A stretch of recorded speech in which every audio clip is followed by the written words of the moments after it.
Não, namorada não. Eu namorei várias, mas era coisa também Tem assim. uma que o senhor lembra, assim, que É, foi, hoje é uma pessoa, de gravar, uma pessoa em destaque, assim. nem me lembro olha, nem me lembro. Eu lembro assim vagamente, mas nem me lembro o nome dele. E foram tantas também. Já faz tanto tempo também. E foram tantas. Podia ser, sei lá, uma semana uma, depois não dava certo, você partia para outra. Era coisa assim, sem o menor compromisso, né? E em termos do trabalho, como é que o senhor viu o trabalho? O senhor gostava, o senhor sempre fez o que o senhor gostou? Como é que foi esse processo? Por que o senhor caiu nessa área de turismo, nessa área de... Bom, eu comecei a trabalhar na Swift, Fazendo o quê? que foi, bom, o papai que arranjou, né? Eu já estava um mocinho, 17, 18 anos, eu acho que já estava na hora de pegar o batente, né? E, se não me engano, deve ter sido por intermédio do Neim, que era esse Teodoro Neim, ele era chefe de um departamento lá na Swift. Bom, eu fui trabalhar no escritório, auxiliar de escritório, né? Eu comecei na auxiliar mesmo, comecei na seção de despacho de correspondência. Então, no fim do dia, tinha 200, 300 cartas para pôr no correio. Então, tem que selar todas e faturas, correspondente, tudo. E selar tudo depois, logo de manhã cedo, e lá para as 10h30, 11 horas, ia para a cidade. E juntamente eu ia com o Caixa, que era o chefe da contabilidade ali, que era o seu Henrique Santos, ele ia de carro e eu ia junto. Então eu fazia a parte do correio e ele fazia a parte de bancos.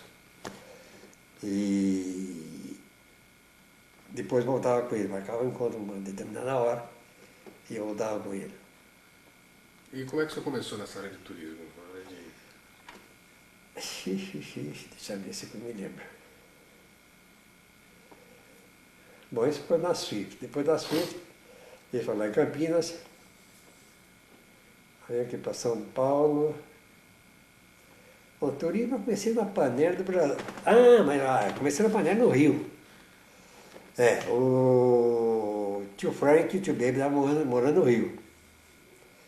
E eu fui passar uns dias lá e apareceu não sei como se uma convocação de candidatos feita pela Panera do Brasil. E eu fui pegar uma fila para me candidatar a um cargo. Na época tinha 2 tios trabalhando na Panera. Um era o tio Arthur e outro tio...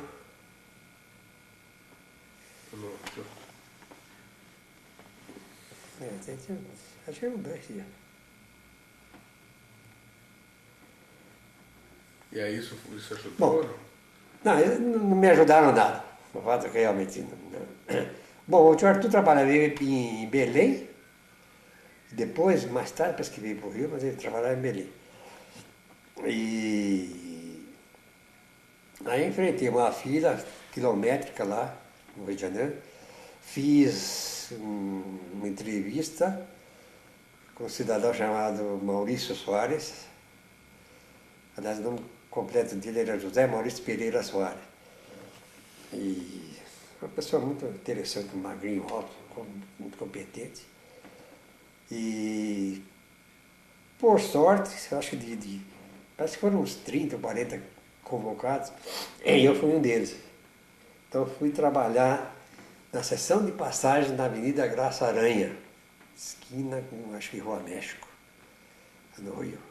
Então, primeiro... E nessa época a tia filhinha já ficava xingando o papai que levou o senhor para lá, para o Rio. Não estava muito satisfeita com a história, não. Mas eu vinha de vez em quando, né? E pegava, se não me engano, pegava um noturno no Rio e vinha amanhecer aqui em São Paulo e depois de fazer conexão para Campinas, passava o fim de semana e depois no fim de semana voltava, né? Até que eu consegui, assim que eu me consolidei no emprego, pedi transferência para São Paulo. E demorou um tempinho, não me recordo exatamente quanto, mas demorou um pouco. Aí consegui a transferência para São Paulo. Aí as coisas já melhoraram, né? Aí eu trabalhava na Panair, ali na Praça Ramos de Azevedo, pegando o hotel. Como é que chama aquele hotel? Ramos de Azevedo? Hotel Esplanada. Esplanada, era o principal hotel de São Paulo. Hotel Esplanada. E pegado tinha a Panair do Brasil, era um salão enorme, grande. Em termos de postura de vida, assim, o tio Frank, o papai, Jive, quer dizer, nem todo mundo, vocês não tinham propriedade nenhuma, né? Quer dizer, hoje o senhor tem propriedade, Jive tem, mas mesmo assim não tem, quer dizer, tem em função também do BI, dessa coisa toda, né? Do casamento. E o papai não tem casa própria. Tio Frank também tem em função da Muti. Da Muti lá, da Jen e tal.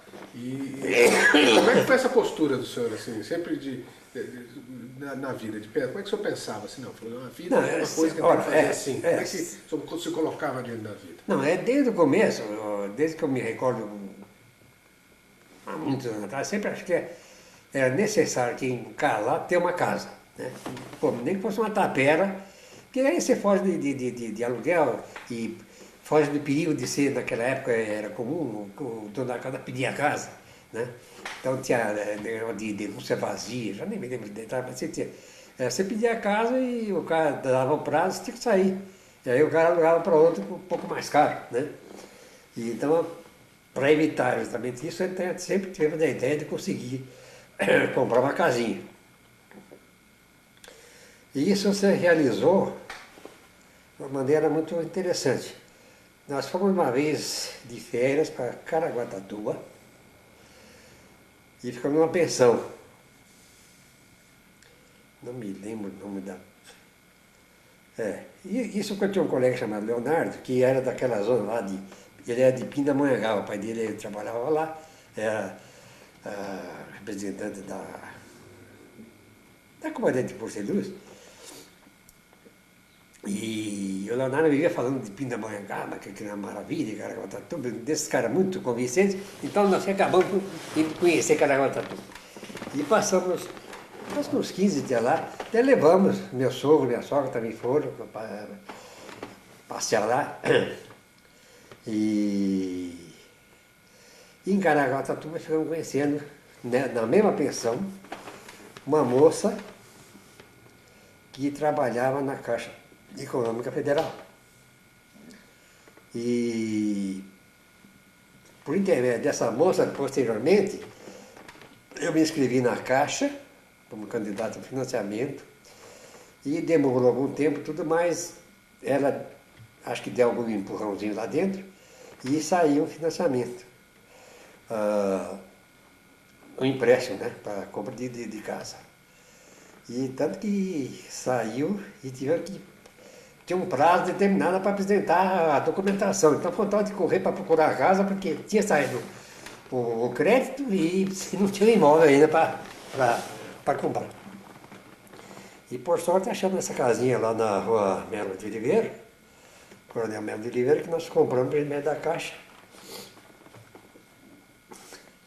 Se não me engano, o valor da casa era 480 mil cruzeiros na época. E eu tinha um dinheirinho de entrada e consegui financiamento de acho que 380 mil na Caixa, que fiquei pagando durante 15 anos. Era o prazo de financiamento. Mas deu tudo certo. E foi o no início para No poder... início, sabe, você tendo a casa sua e o empréstimo aquela era a prestação fixa, não subia. Né? Então, né? Tanto que as últimas prestações, se não me engano, as últimas 15 ou 20 prestações eu liquidei de uma vez, porque o valor já era tão irrisório que é bobagem estar todo mês ir lá para pagar 3 mil cruzeiros naquela época. Então já paguei 10 para liquidar o assunto. Né? 10 ou 15, não me lembro. Porque, sabe, com o tempo começou a desvalorização da moeda, então aquilo passou a ser um valor. Até que inventaram a correção monetária. Né, até inventaram. E em relação assim ao mundo, quer dizer, em relação à educação, em relação na hora que o senhor começou a ter os filhos e a pensar no futuro deles e tal, como é que o senhor imaginava o mundo, como é que o senhor achava, se colocava politicamente, inclusive, como é que o senhor via a situação da humanidade, como é que o senhor vê hoje? Essa é uma pergunta de 64 mil dólares. Mas eu não me lembro, 10 anos atrás, 20 anos atrás, como é que eu via. 30 anos atrás, o Luiz está com 35 anos, né? Como é que eu via. Não, mas certamente o senhor tem assim, uns conceitos, certos princípios, certos valores, que sabe, hoje a humanidade está mudada. É. As pessoas mudam, pensaram. O que o senhor pensa dessa mudança? Bom, na época eu seguia o que eu tinha aprendido, que eu devia ser razoavelmente honesto, né? Procurar fazer tudo direito e tal, não prejudicar os outros, exigir os seus direitos quando você tinha o que exigir e lutar por eles. E é isso que eu procurei fazer e que procurei transmitir para os meus filhos, né? É isso aí. E como é que o senhor vê hoje o mundo de hoje? Quer dizer, é mais difícil, mais fácil? Bom, hoje, digamos, para mim em particular, hoje o mundo seria mais competitivo, porque naquela época, há 30 anos atrás, quando você dizia eu falo inglês, já era uma chave. Só o fato de falar inglês já era já era uma vantagem ponderável, né? E, então, em qualquer lugar, se eu arranjei emprego, então é com maior facilidade, porque era um argumento importante, né? E ao passo que hoje qualquer um fala inglês e é normal, e todo mundo procura aprender. Então a vantagem se diluiu, né? Passou a ser obrigatório. Hoje quem não fala inglês é que está levando a desvantagem, né? E em relação a isso, quer dizer, hoje, como é que o senhor vê essa questão da família, que as pessoas estão meio perdidas, os filhos vão para lá? Hoje o negócio é fogo, né? Hoje o negócio é ter filho e não ter filha. Porque também a emancipação feminina, né? É muito bonita teoricamente, mas na realidade quem engravida é a mulher, né?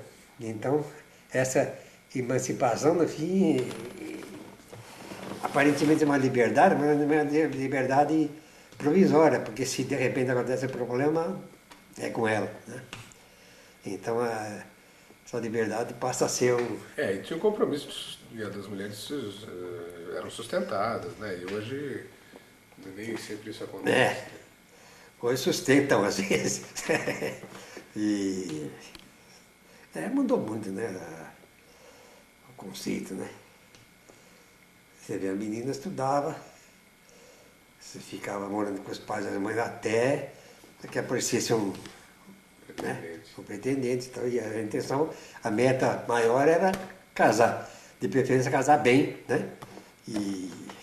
Para ter uma vida boa. E para ter uma vida boa e constituir família, tudo isso. Hoje já, para muitas, isso já deixou de ser um alvo secundário. Agora é carreira, e ser conhecida, ganhar dinheiro, ou ser famosa, qualquer coisa. E o casamento pode acontecer ou não, né? É uma mudança geral de mentalidade, né? E muita influência de cinema também, né? De leituras e tudo isso aqui provocou. Em relação a uma questão de valores, né? Quer dizer, antigamente ser honesto era uma coisa Existiu os desonestos, mas ser honesto era uma coisa que tinha. É básica. Básica. Hoje em dia, ser honesto é ser otário. Não, hoje o negócio é ser desonesto, parecendo ser honesto. O negócio é isso, né?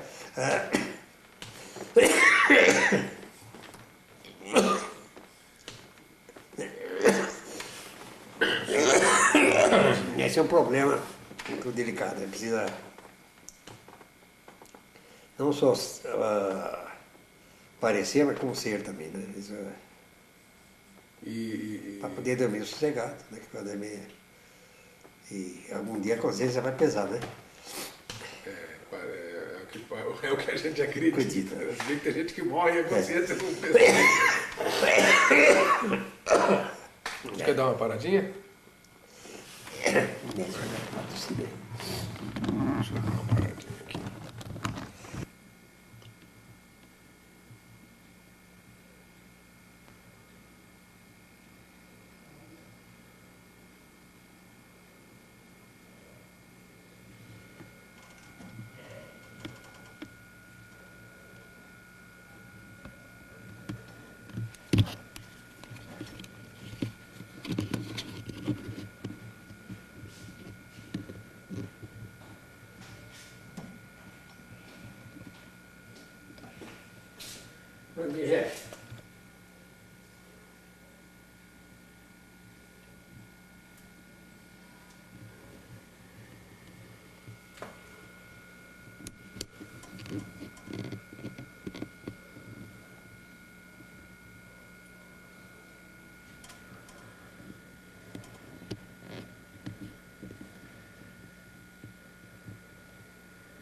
Já estamos em 39, 40? Não. Mais, né? Como é que o senhor pensa o senhor? Quer dizer, porque tem gente que passa a vida e não se pensa, né? Não se observa. O senhor se observa? O senhor pensa assim, eu sou uma pessoa assim, eu ajo dessa forma, eu sei como é que as pessoas são, eu observo as pessoas. Como é que é isso? Não me analiso muito, não. Eu vivo, ajo de acordo com a minha consciência na ocasião e, em princípio, eu acho que o que eu fiz é o que deveria ter sido feito na ocasião. Nunca me arrependi de ter feito alguma coisa eu fiz errado, ou eu devo ter feito assim, eu fiz assado. Eu acho que se eu fiz assim na época, é porque na época era a melhor solução. Eu acho que como eu agi era a maneira certa de ter agido.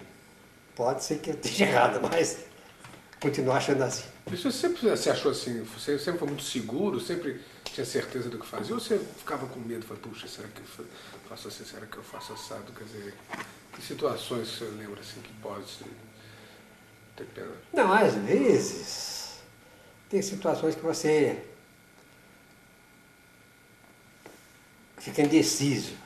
Até eu e juntamente com a filhinha, às vezes chegava no ponto que a gente sentado e escuta, tem essa opção. Então vamos pesar os prós e os contras. Então a gente pegava uma folha de papel, escrevia pró e contra. E sistematizava e punha todas as vantagens e as desvantagens. E depois, em vista disso, tomava uma decisão. Né? Em geral, as decisões maiores a gente sempre tomava em conjunto, né? Porque faz parte do contrato de matrimônio. E o senhor acredita em magia, em alguma coisa assim, não? Olha, acreditar em magia, não. Sobrenatural. Mas que às vezes acontecem algumas coisas que você não consegue explicar, acontece. Então, melhor é não escrafunchar muito para não ter nenhuma surpresa e também para não ficar dependente. Ficar dependente ou não ficar meio sumiço, é isso. Se é uma coisa natural, você não entende, então é melhor deixar ela lá e você aqui e não querer se meter. Porque senão é capaz de sobrar alguma para você, né? Mas o senhor tem algum exemplo assim de alguma coisa que aconteceu que o senhor diria que seria magia, alguma coisa assim, algum episódio, alguma. Não, assim, não me recordo. Você Assim. ouviu uma pessoa, um exemplo,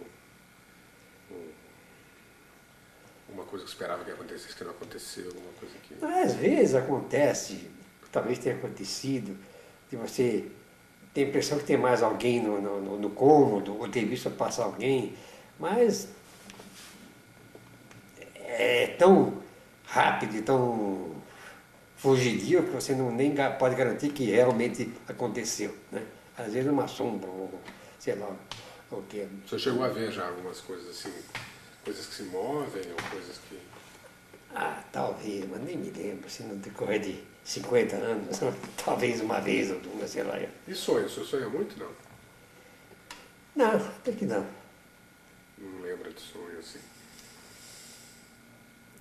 Alguma coisa, alguma vez alguma coisa aconteceu que o senhor decidiu em função de um acontecimento diferente ou alguma.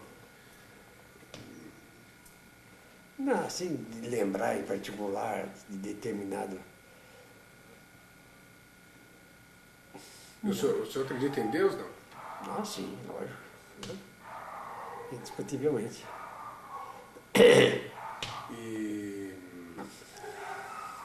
Mas assim, a magia mesmo, essas coisas não tem uma história assim marcante, alguma coisa. Porque o papai tem, né? O papai tem uma série de histórias que ele ficou desempregado, aí batalhava, passou por apertos que ele recorreu a alguma coisa de desespero, né?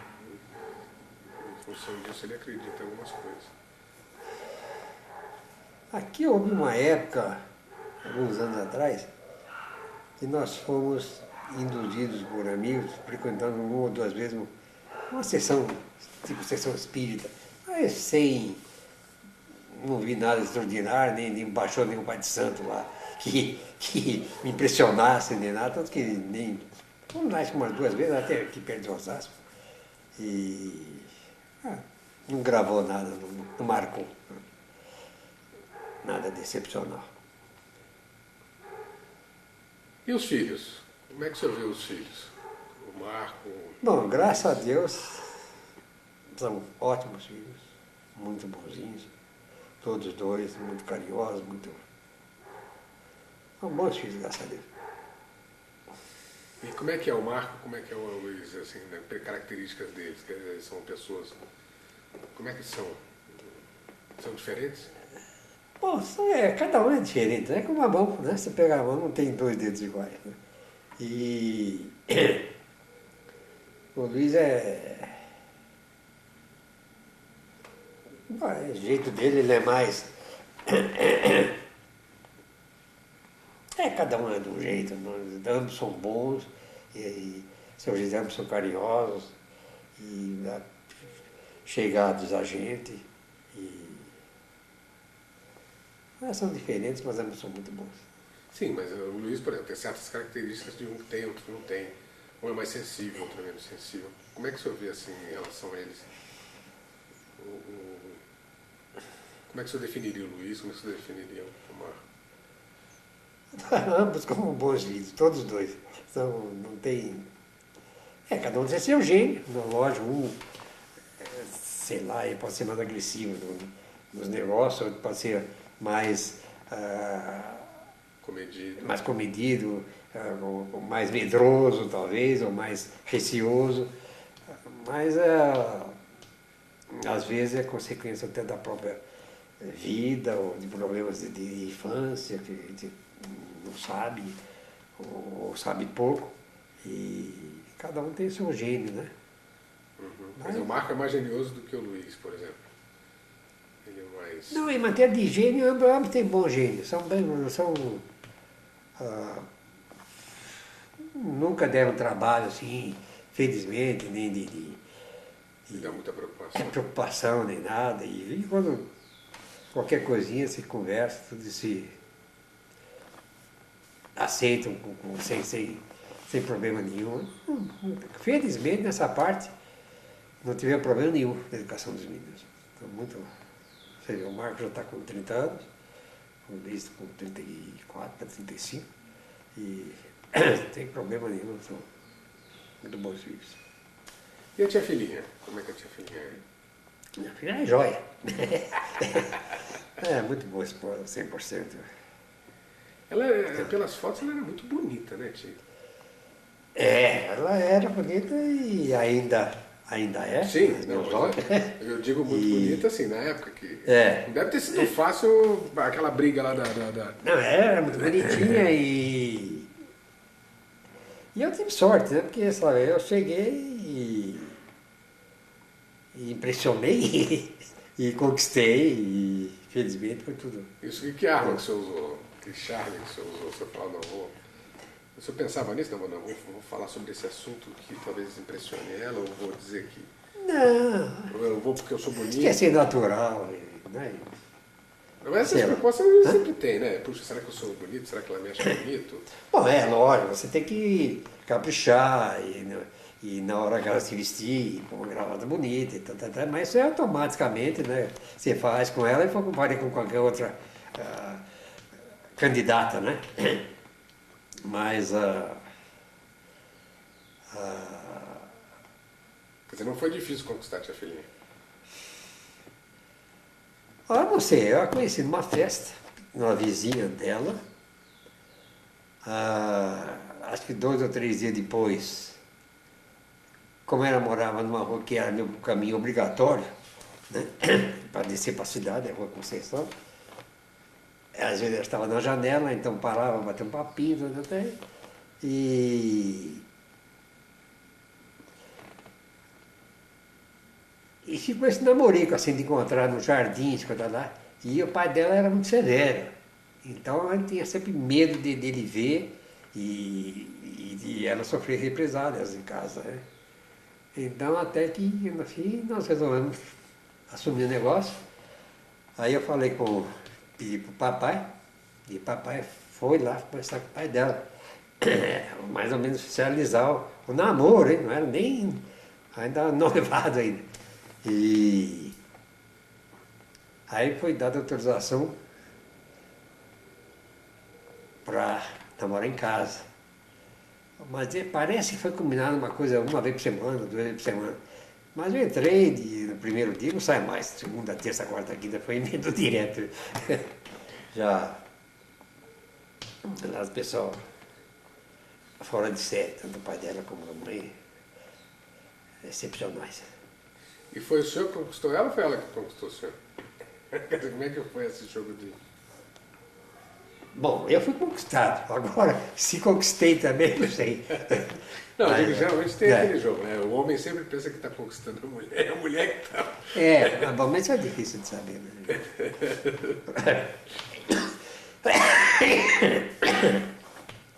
É difícil de saber. Eu sei que eu a conheci, né? Então, logo no começo, no mesmo dia que eu conheci, aquela conversa, não sei onde é que se estuda, o que você faz, não fiquei sabendo. Então, procurava cercar no lugar que eu sabia que possivelmente iria passar, né? Nos dias subsequentes. E deu certo, porque ela estudava no Progresso Campineiro, então vinha pela Avenida Júlio Mesquita, né? Então eu procurava estar aqui na Redondezas, na hora mais ou menos da saída, né? Ah, tinha uma trama, tinha um jogo. Ah, sim. Você tem que se fazer visto para se fazer lembrado, né? Para dar tudo certo. O que mais? O que o senhor queria dizer assim em relação à vida, em relação à colocação da vida? Bom, eu não sou muito de altas filosofias. Né? Acho que a vida se você puder não complicá-la muito, viver o que você puder, né? Sem complicar muito, e procurar usufruir o que você puder dentro das suas possibilidades, sem esperar muito dela também, né? E dá graças a Deus pelo que você tem e sem ficar chorando pelo que você não tem, né? Isso aí. O senhor tem alguma frustração? Você fala, não, eu queria ter feito isso, não fiz, eu queria... porque sempre tem, né? A gente, puxa, eu queria ser piloto de avião, sei lá, eu queria ser... Ou ter tido mais dinheiro, ou ter tido mais coisa. Como é que o senhor lidava com isso? Com o fato que isso é uma coisa que sempre está para todo mundo, né? Em qualquer escala. Não, eu tive uma fase que eu sofri um pouco, porque eu conheci namorar uma filhinha sem ter condições de casar, né? Então você fica naquela agonia que você quer e não pode, e até tanto que o nosso namoro se prolongou por vários anos até que pudesse ter uma situação um pouco melhor, que pudesse pensar em casar, né? Mas tirando isso aí, eu nunca tive grandes ambições de fazer isso, fazer aquilo. Graças a Deus, eu trabalhei sempre, eu ganhei o suficientemente para sustentar a família, e era um ramo que proporcionava algumas vantagens. Fizemos várias viagens para a Europa sem sacrifícios maiores, né? E coisa que muita gente cogita e nunca consegue realizar, né? E assim vamos tocando a vida. E essas viagens? O senhor sempre gostou de viajar? Era uma coisa que era gostoso? Ah, sim, nós viajamos, eu não sei quantas vezes fomos para a Europa, talvez umas 8, 10 vezes. Eu talvez tenha ido um pouquinho mais, porque às vezes ia fazer cursos, né? Então passava 10 dias, 15 dias lá, voltava. Mas sempre que podia levava a filhinha. E é uma experiência muito interessante. A Europa é tudo muito bonita, né? Qualquer lugar. Desde Portugal até Helsinki, né? É uma maravilha. E hoje, quando o senhor vê assim, a garotada nos shoppings, na televisão, esse mundo do jeito que está, como é que o que o senhor pensa? Quer dizer, você acha que existe uma solução? Acha que vai acontecer alguma coisa? Acha que então, o mundo está pior, está melhor? Como é que o senhor vê o mundo? Eu acho que está a mesma coisa. Quer dizer, na época tinha menos gente, menos diversão, menos riscos. Hoje tem mais gente, mais de verdade e mais risco, né? Mas aí compete aos pais procurar educar bem os filhos, né, para que esses riscos não se transformem em problemas, em tragédias né, pessoais e tudo isso aí. Especialmente na parte feminina, né, que a mulher é sempre a mais vulnerável. E educar, né, saber se defender, né? Mas você não acha que hoje, assim, em função da família se ter desestruturado, as pessoas perderam o controle e a garotada está solta e sei lá... Bom, realmente, quando o exemplo paterno de ambas as partes, pai e mãe, é muito importante, né? Um referencial muito grande para os filhos. Se eles veem que em casa o negócio não vai bem, é briga entre os pais e tudo isso, e com a facilidade que há de diversão e tudo também, que é outro atrativo, né? O perigo aumenta, né? Então, se vê, em casa é só briga, para que vai casar, né? Para brigar? Então já me casa, né? E realmente é muito importante o exemplo familiar e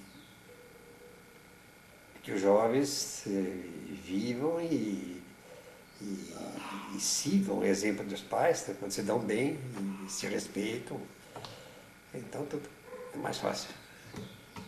E a netinha? Ah, a netinha é joia. Tá linda. Tá uma belezinha. Vai fazer um ano? Fez um ano? Fez um ano dia 12. Dia 12 de setembro. Setembro fez um aninho. Hoje é 21 de outubro. É. Bom, tá ficando mais velhinha. Mas tá muito engraçadinha, muito bonitinha. E o Luiz está louco por ela, né? É natural.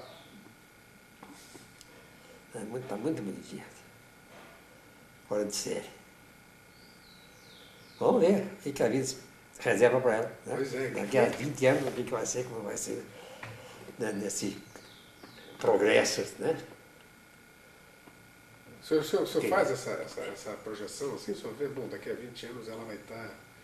Como é que ela vai estar? O senhor tem essas ideias ou o senhor não pensa nisso? Bom, você pode imaginar, mas sem base nenhuma, sem parâmetro nenhum, né? Pode ter ideia, mas esperar que seja uma moça bonita e que tenha sorte de conseguir, né? Naturalmente vai ter que arranjar um príncipe encantado que apareça e que seja uma pessoa digna, né? E que possa fazê-la feliz, né? Vamos ver. Futuro, a Deus pertence. Né? Mas joia, tio. Tem alguma coisa que o senhor quer falar? Mais alguma coisa que o senhor gostaria de dizer, deixar? Não, nada especial, só queria agradecer a vida que, graças a Deus, se eu não tive, digamos, fortuna, nem castelos, tive uma vida boa, uma esposa boa, uns filhos muito bons, então não tenho de me queixar. Isso é importante. É isso aí. Então tá joia. Falou. Obrigado aí pela entrevista.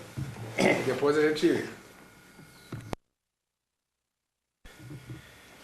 Então, tia, eu queria entrevistar a senhora para perguntar assim, um pouco em relação como vocês se encontraram, como é que foi como é que vocês se conheceram? Nós nos conhecemos na casa de uma amiga chamada Nieta Castro Mendes, que era vizinha da minha casa.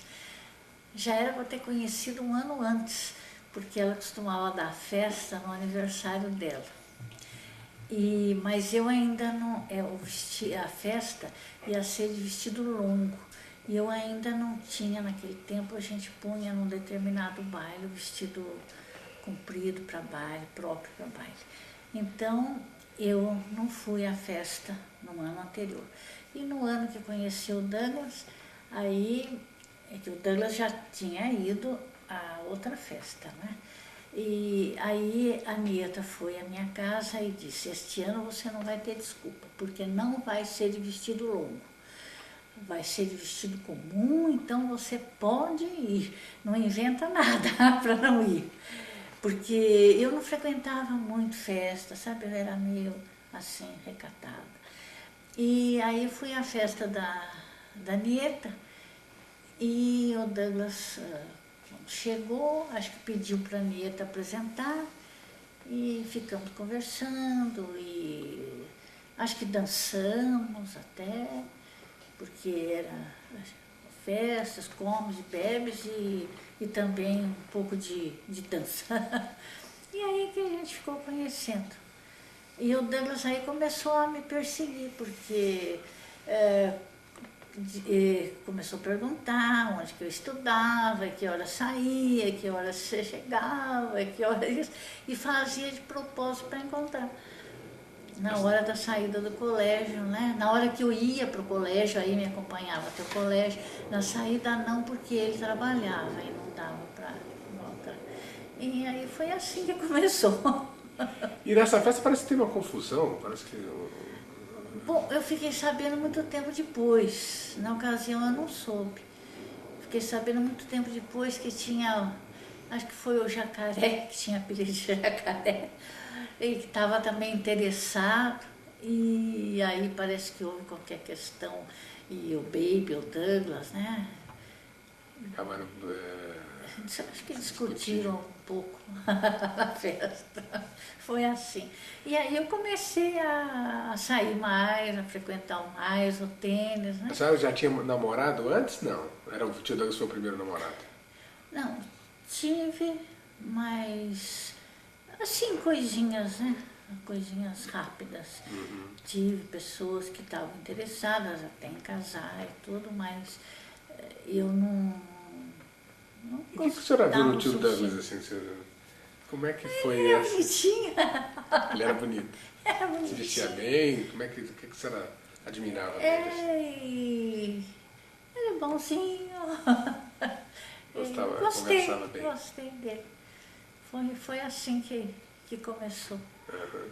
E a senhora, como é que a senhora se via nessa época? Estava em Campinas, sempre morou em Campinas? Não, eu nasci em Piracicaba, fui a única da minha família nascida lá e fiz o ginásio lá em Piracicaba e depois, papai era dentista e depois ele, por causa de muitas dores nas pernas, ele ficou trabalhando pouco como dentista e ele era avaliador do estado e foi uns tempos em Piracicaba e depois foi removido para Campinas. E aí foi bom porque a minha irmã já morava lá em Campinas há muito tempo, porque a diferença entre meus irmãos e eu é bastante, né?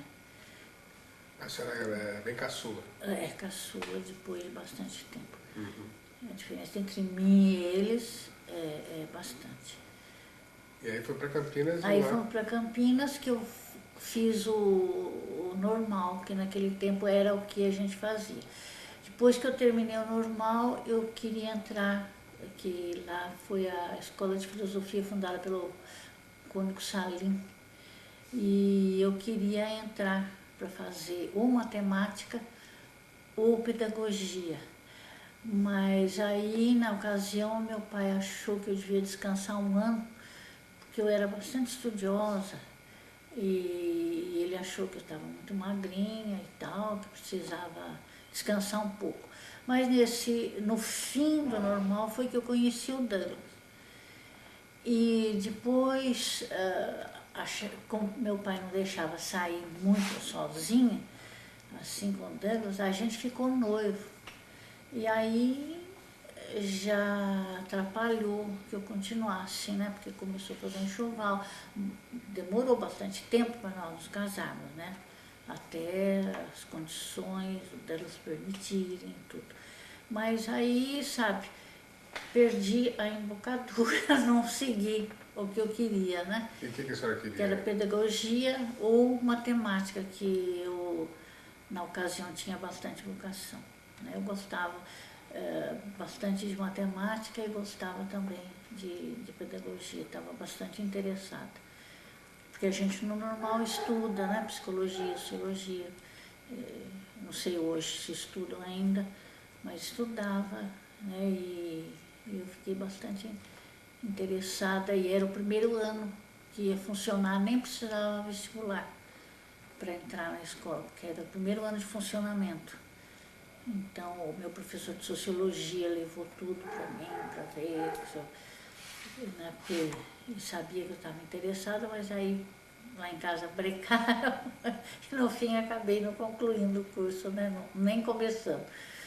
E depois nunca lecionei, só tive alguns alunos particulares.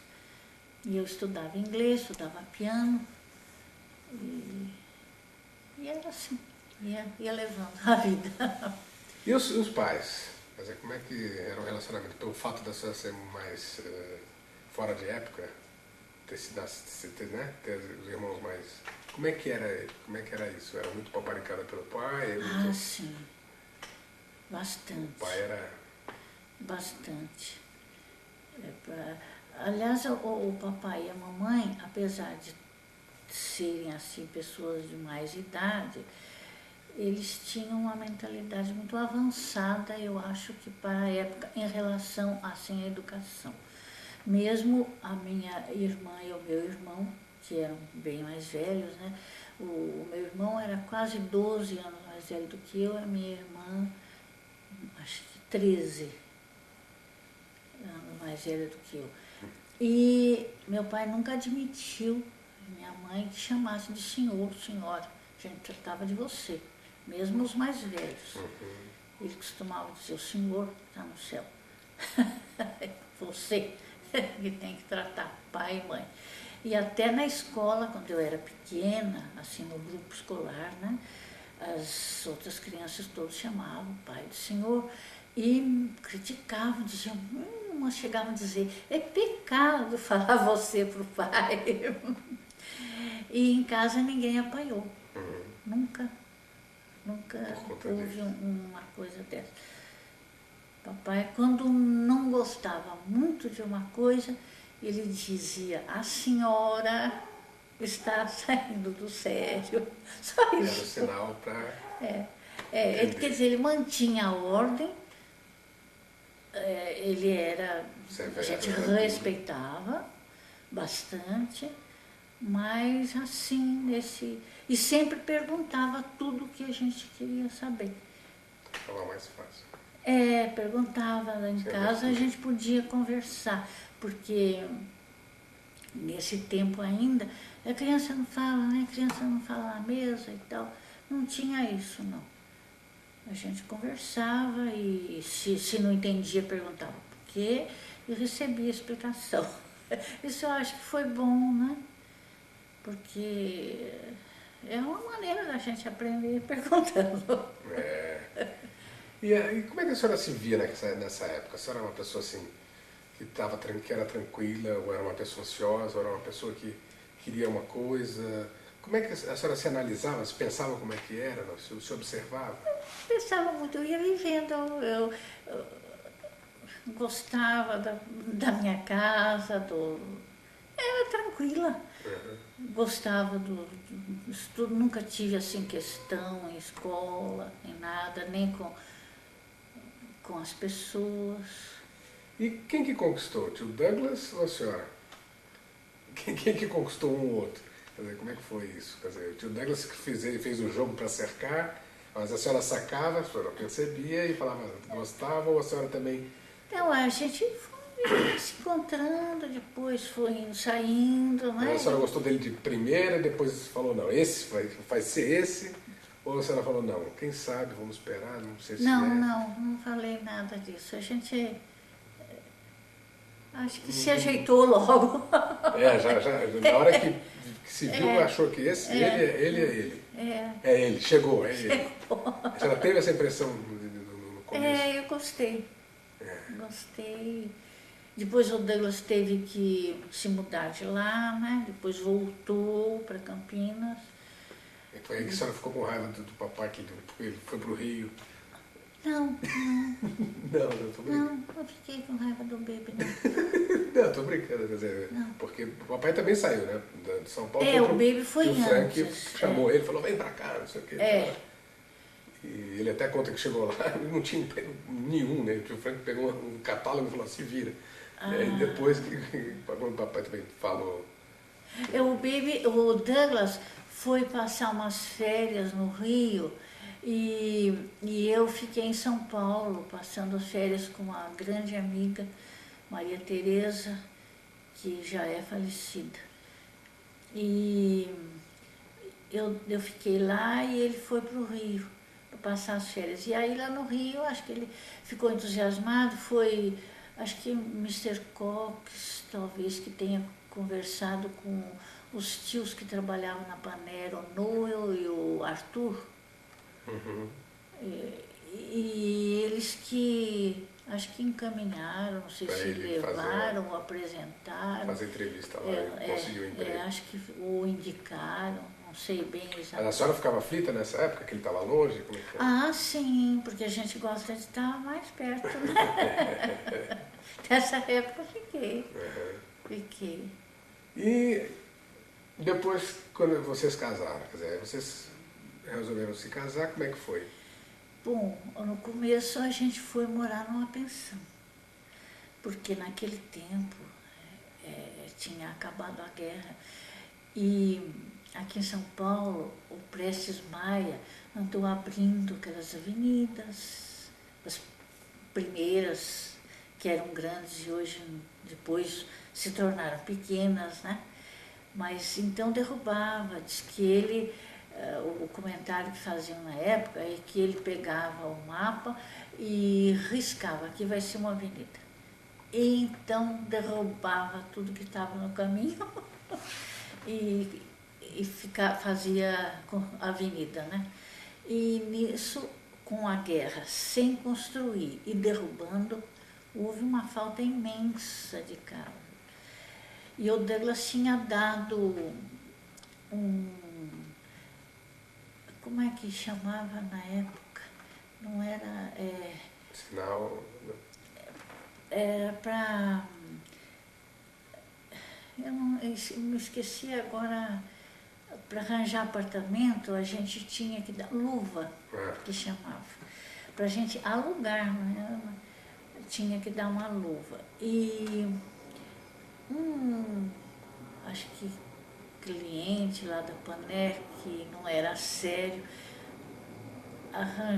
disse que ia arranjar um apartamento e as coisas faziam assim com meio mistério, né? Porque você precisava arranjar um apartamento e o outro ia arranjar para ceder, então você não podia fazer grandes comentários nem ser perto de muita gente para você entregar o dinheiro, né? E o Douglas então entregou, naquela ocasião foram cinco o quê agora, com tanta mudança de dinheiro? Não, mas era um dinheiro... Eram, não sei se eram 5, se ainda existia contos de réis, bom, vamos dizer 5 contos. E o sujeito passou a mão na grana? E ele então não aparecia com o apartamento. A gente ficou esperando e tal. Uma hora ele dava uma desculpa, outra hora dava outra desculpa. E assim o tempo ia passando. E aí nós resolvemos casar, ir para uma pensão e aí lá procurar um apartamento a hora que aparecesse. E ficar esperando esse apartamento, né? Mas eu fui fazer uma visita a uma amiga da minha mãe, justamente era vizinha desse senhor. É uma coincidência, né? E ela então disse que muita gente ia lá na porta da casa desse senhor, fazia escândalo, porque ele fazia esses negócios escusos. E ela disse, olha, eu contei a história, ela disse, olha, aperte, vá ver onde é esse apartamento, se existe. E era tudo lero-lero, como se dizia na época. Então perdemos o dinheiro, aí começamos a procurar mesmo um apartamento.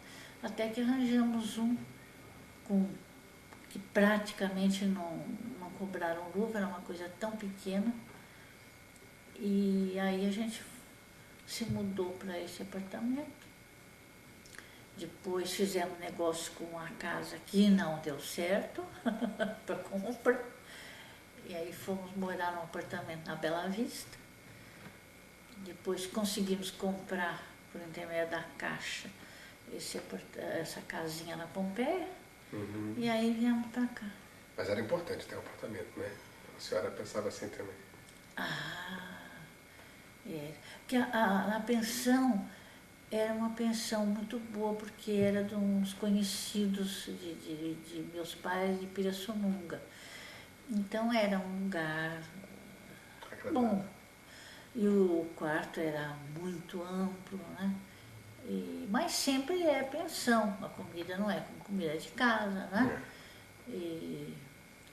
Mas era gente boa, mas seria melhor morar num apartamento mesmo. Até que a gente conseguiu, foi bom. Depois mudamos para essa casa que comprou, mas não deu certo, né, o negócio. Também era uma pessoa desonesta, né? A casa tinha 2 hipotecas em cima, aí o Douglas não assinou. Mas para receber depois o que tinha dado de entrada, foi duro. Levou acho que 5 anos e meio para receber. Nós já estávamos morando aí na Pompeia quando recebemos. E em relação em relação aos filhos, quer dizer, como é que a senhora... Porque vocês demoraram bastante, né? 13 anos. 13 anos. 13 anos. No começo, claro. Não vinha. Não vinha e eu sou geralmente assim, não sou desesperada, né? Mas vocês queriam muito ter os filhos. Que a gente tinha Era vontade, normal, né? mas não ficava desesperado por isso, né? E Enquanto isso, você aproveitava a gente podia Aproveitava. sair e tudo, mas naturalmente que foi muito bem-vindo, né, o Luiz? Mas, quer dizer, a gente nem esperava mais, né? Sei. Você achava que o Luiz não ia vir. E aí Mas aconteceu. a senhora chegou a pedir alguma coisa, ia em algum lugar para pedir que ele viesse, não? Porque naquela época era muito comum, né? As pessoas, poxa, Como assim, ir ao médico, não só médico, eu como fui ao médico e como rezar, ele sei lá. examinou, falou que não tinha Problema. problema grande, né? Que eu tomei umas injeções, mas não aconteceu nada. E o deles também fez um exame, também não tinha problema nenhum. E eu, como você sabe, eu sou bastante religiosa. E uma ocasião, ainda na Bela Vista, eu estava me confessando e o padre disse, a gente não faz um pedido, assim, quero ter filho, para Deus mandar um filho. Então, a gente deixa. Se acontecer, ótimo. Se não acontecer, é porque Deus achou que assim era melhor, então a gente nunca deve pedir. E foi isso ainda quando, acho que logo que eu morei na Bela Vista. Então eu aceitei aquela ideia como uma ideia boa, achei que a gente não força a natureza. E quando Deus quis, Aí a senhora ficou bem contente. fiquei muito contente, lógico. Mas eu não ficava desesperada. Graças a Deus, porque a gente ficando aborrecida, a gente sofre muito, faz os outros sofrerem, né? Por isso. Então, estava aceitando a situação. Lógico que a gente gostaria, né? A gente... Quem é que não gosta de criança, né, Ricardo? Claro, vale a pena, né? E agora, quando a senhora vê a netinha, o que a senhora pensa assim, Dona? Fiquei alucinada. E ela é tão parecida com o Luiz, né? Outro dia eu sonhei com a Ana Lúcia, assim como ela é, né? Pequenininha, e sonhei com o Luiz menino. Achei interessante o sonho, foi um desses dias aí. Mas a Ana Lúcia muito lembra de quando eu conheci lá no hospital, né? Porque ela nasceu de madrugada, né? E nós fomos de manhã para conhecê-la. Quando eu vi a Ana Lúcia, eu vi o Luiz Antônio, pequenininho. Ela é muito parecida. Você reparando bem nela, é a carinha dele, sabe? E todo mundo acha mesmo, né? Ela é o Luiz escrito. O narizinho arrebitado, que o Luiz agora engordou, sempre fica mais diferente, né? Mas é o jeitinho dele. E o que a senhora pensa assim, quer dizer, agora que está com os filhos criados, já está todo mundo encaminhado, como é que a senhora viu a neta assim? Foi uma alegria. Muito grande, né? Porque o Luiz também demorou, né? E eu então dizia para o Luiz, olha, se você demorar muito, eu não vou conhecer, né? E foram 7 anos, né? E a senhora acredita assim, em coisa mágica, em magia, em coisas que acontecem assim, sem explicação? E alguma coisa que aconteceu, tem alguma história, alguma coisa que aconteceu assim? Não. Eu acredito em milagre, acredito em coisas assim sobrenaturais.